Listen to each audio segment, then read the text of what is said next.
नमस्कार, मैं Vaibhav Mishra, medical and psychiatric social worker, mental health counsellor. दोस्तों, एंजाइटी से बाहर निकलने के लिए सीबीटी की एक मेथड काफ़ी फेमस है, जिसे कहा जाता है एंजाइटी जर्नलिंग। यानी कि जो कुछ भी भावनाएं आपके मन में पैदा होती हैं, जो कुछ भी विचार आपके मन में आते हैं, जो कुछ भी आप फील कर रहे हो, उसे एक कागज़ पे लिख दो। जैसे ही आप लिखोगे, आपको बहुत अच्छा महसूस होने लग जाएगा और जो बढ़ती हुई घबराहट है वह कम हो जाएगी।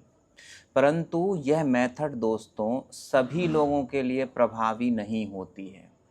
बहुत सारे लोग जो कि एंजाइटी का सामना कर रहे हैं और बढ़ती हुई घबराहट को कम करना चाहते हैं, जब वह अपने विचारों को, अपनी भावनाओं को पन्ने में उतारना चालू करते हैं, उनकी घबराहट का स्तर अचानक और अधिक बढ़ने लग जाता है। मेरा अनुभव रहा है दोस्तों, सीवियर एंजाइटी के केसेस में यहाँ तक देखने में आता है कि जब कोई अपनी भावनाओं को पन्ने पर लिखना चालू करता है तो उसे पैनिक अटैक तक आ जाते हैं।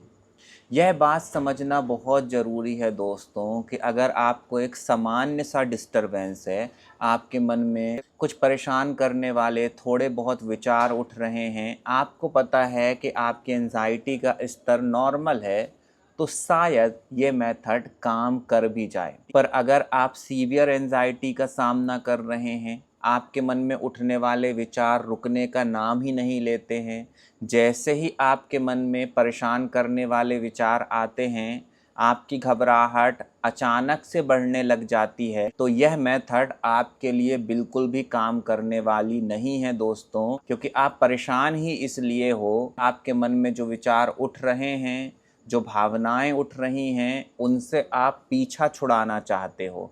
और जब आप लिखना चालू करते हो तो फिर सब कुछ कंट्रोल के बाहर जाने लगता है और कुछ देर लिखते साथ ही आप पाओगे कि आपकी घबराहट का स्तर बहुत अधिक बढ़ने लग गया।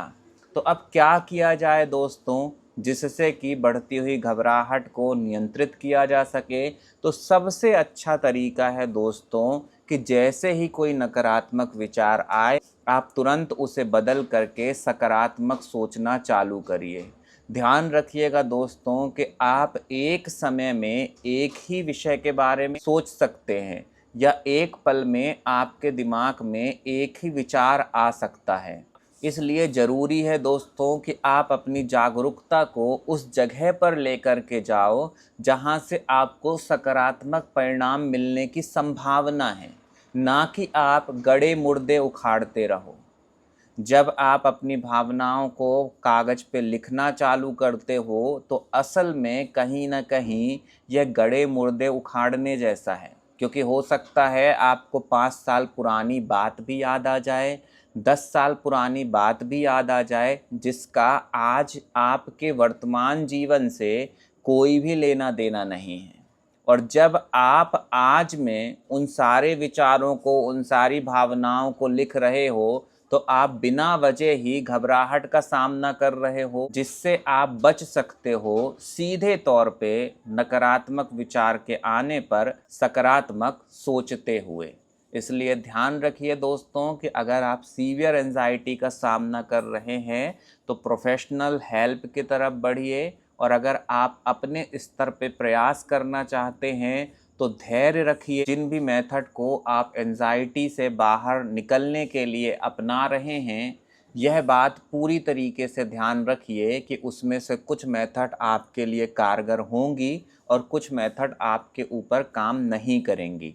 इसलिए किसी मेथड को बार बार अपनाने के बाद भी अगर आपको पॉजिटिव रिज़ल्ट नहीं मिल रहे हैं, तो यह बात बिल्कुल ध्यान रखिए कि हो सकता है वह मेथड आपके लिए ना बनी हो। इसीलिए मैं आपको कह रहा हूँ कि आप प्रोफेशनल हेल्प की तरफ ज़रूर बढ़ें, अगर आपके प्रयासों के बावजूद भी आप एंजाइटी से बाहर नहीं निकल पा रहे हैं तो। क्योंकि जब आप प्रोफेशनल हेल्प की तरफ बढ़ेंगे तो एक एक्सपर्ट आपको आपके हिसाब से उन मेथड्स को बता पाएगा जिनका प्रयोग करके आप एंजाइटी से बाहर आ सकते हो। अपना ख्याल रखें। अगले वीडियो में किसी नए विषय के साथ आप सभी से फिर मुलाकात होगी। नमस्कार।